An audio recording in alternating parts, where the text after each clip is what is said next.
నిజామాబాద్ జిల్లా వేల్పూర్ మెండోరా మండలాల్లో గత కొద్ది రోజులుగా కురుస్తున్న వర్షాలు అన్నదాతలను ఆందోళనకు గురిచేస్తున్నాయి. ధాన్యం సేకరణ పూర్తయ్యే దశలో వర్షాలకు ధాన్యం తడిసి మొలకలు వస్తున్నాయని రైతులు ఆందోళన వ్యక్తం చేస్తున్నారు.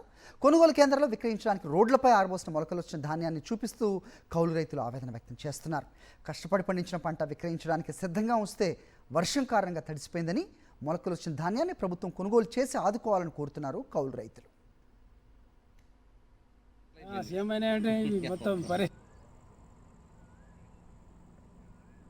నిజామాబాద్ జిల్లా వేల్పూర్ మెండోరా మండలాల్లో గత కొద్ది రోజులుగా కురుస్తున్న వర్షాలు అన్నదాతలను ఆందోళనకు గురిచేస్తున్నాయి.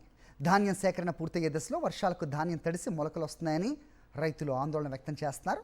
కొనుగోలు కేంద్రాల్లో విక్రయించడానికి రోడ్లపై ఆరబోసిన మొలకలు వచ్చిన ధాన్యాన్ని చూపిస్తూ కౌలు రైతులు ఆవేదన వ్యక్తం చేస్తున్నారు. కష్టపడి పండించిన పంట విక్రయించడానికి సిద్ధంగా ఉంచితే వర్షం కారణంగా తడిసిపోయిందని, మొలకలు వచ్చిన ధాన్యాన్ని ప్రభుత్వం కొనుగోలు చేసి ఆదుకోవాలని కోరుతున్నారు కౌలు రైతులు.